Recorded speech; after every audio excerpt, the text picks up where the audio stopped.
Welcome to my channel. আমি পৌলমী। আজকে তোমাদের সাথে শেয়ার করছি একটা মিনি ব্লগ। তো সেদিন চলে গিয়েছিলাম আমরা চারজন মিলে, মানে আমি, মা, দাদা আর দীপ মিলে স্প্ল্যানেটে। তো ওখানে আমাদের একটা বিশেষ কারণের জন্যই যাওয়া, তো সেটা গিয়ে তোমরা দেখতে পাবে। তো এখন পৌঁছে গেছি স্প্ল্যানেটে, আমরা হেঁটে হেঁটে যাচ্ছি। সেদিনকে প্রচুরই ভিড় ছিল, তোমরা দেখতেই পাচ্ছ রাস্তায় কত ভিড়। আর তার মধ্যে আবার আমরা রাস্তা হারিয়ে ফেলেছিলাম। যাওয়ার কথা ছিল শ্রীলেদার্সে, আমরা উল্টো দিকের পথ ধরে হাঁটছিলাম। যাই হোক, ফাইনালি অনেকক্ষণ হাঁটার পর আমরা শ্রীলেদার্সে পৌঁছলাম। আর শ্রীলেদার্সে পৌঁছে দেখি এই অবস্থা। সেদিনকে সানডে ছিল, তাই জন্য এই অবস্থা।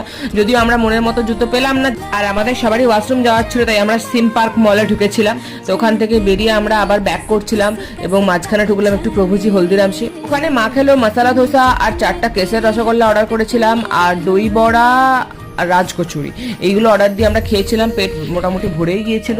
তারপর বাইরে একটু ফটোশুট করে গাড়িতে করে ফিরে পড়লাম। তো চলো টাটা, সবাই চ্যানেলটা সাবস্ক্রাইব করে দিও, বাই।